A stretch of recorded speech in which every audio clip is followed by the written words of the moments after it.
এটা হলো 5:45 দিকের ঘটনা। আমি তখন অফিসের সামনে দাঁড়ায় আছি, দেখলাম উপর থেকে এটা কিছু পড়লো আর একটা শব্দও হলো, মানে কিছু ভারী কিছু বস্তা টস্তা মনে হলো। তো সবাই দিকে ধাম করে দৌড়াচ্ছে ওটা পড়া দেখে।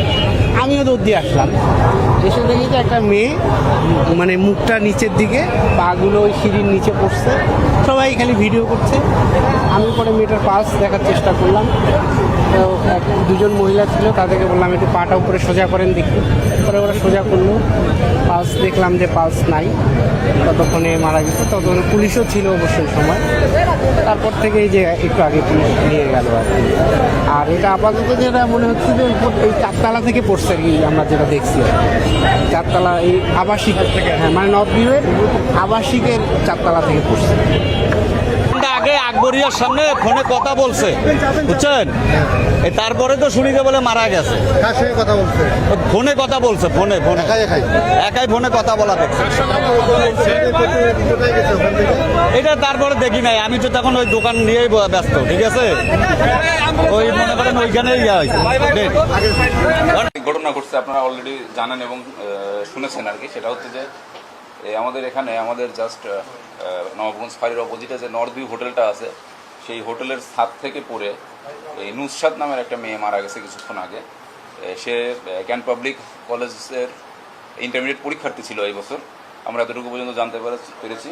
তার পিতার নাম নজরুল ইসলাম, মাতার নাম আফসানা পারভিন, এবং রংপুর শহরের খলিফাপাড়াতে তাদের বাসা। এতটুকু পর্যন্ত আমরা এখন পর্যন্ত জানতে পেরেছি। বিস্তারিত আমাদের তথ্য সংগ্রহের কাজ চলছে।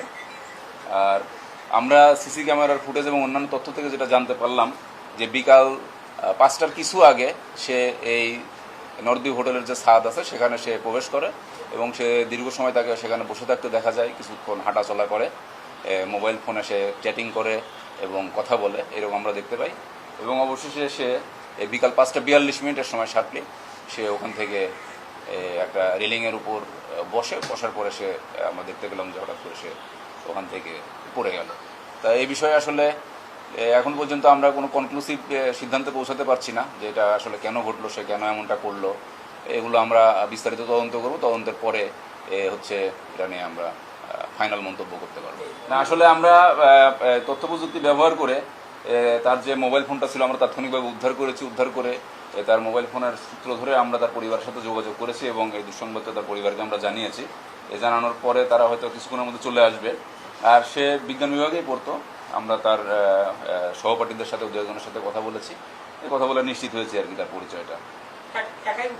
হ্যাঁ, সে আমরা সিসি ক্যামেরা ফুটেজে এখন পর্যন্ত যেটা দেখতে পাচ্ছি যে সে একাই উঠেছে এবং 4:54 সময় সে সেখানে ইন করে এবং প্রায় ঘন্টাখানেক সে সেখানে অবস্থান করে এবং তারপর 5:42 সময় সে সেখান থেকে পড়ে। হ্যাঁ, হোটেল কর্তৃপক্ষের সাথে আমরা যোগাযোগ করেছি। সে হোটেলের কোনো এই রেজিস্টার্ড বোর্ডারও ছিল না, রেস্টুরেন্টেও বসেনি। সে আসলে আপনারা জানেন যে হোটেলটাতে সরাসরি ছাদে চলে যাওয়া যায় লিফটে, সম্ভবত সে ওইভাবেই গিয়েছিল। না এখনো পর্যন্ত আমরা এটা ফোনে আসলে তার যে ফোনটা আমরা পেয়েছি এটা এখনই ডিটেলস বলা সম্ভব না, এটা একটু সময় সাপেক্ষ ব্যাপার। তবে কোনো মেসেজিং অ্যাপস তার ফোনে ছিল না, যেমন মেসেঞ্জার, হোয়াটসঅ্যাপ এগুলো কিছু ছিল না। পরবর্তী কার্যক্রম এখন যে আসলে এটার সাথে কতটুকু ক্রাইম রিলেটেড আছে, কতটুকু অপরাধ আছে সেটা জানার জন্য আমরা পিবিআই এবং সিআইডির যে দল আছে তাদেরকে ডেকেছি এবং তারা এসে এই সুরতাল করবে। পরবর্তীতে আমরা পোস্টমর্টমের জন্য আচ্ছা না, পুলিশ 1 ঘন্টা পরে যায় না। এটা হচ্ছে পুলিশ বলতে এখানে বোঝা যাচ্ছে যে আমাদের ফাঁড়ির সামনেই ঘটনা, তাৎক্ষণিকভাবে পুলিশ গেছে। এটা এই যে পিবিআই এবং সিআইডি যারা ক্রাইম সিনে কাজ করে তাদের আসতে একটু রিয়াকশন টাইম লাগতে পারে, কারণ তাদের অফিসটাও একটু দূরে এবং তাদেরকে জানানোর একটা বিষয় আছে এবং তারা অন্য কাজে এঙ্গেজ থাকতে পারে। এই সকল কারণে হচ্ছে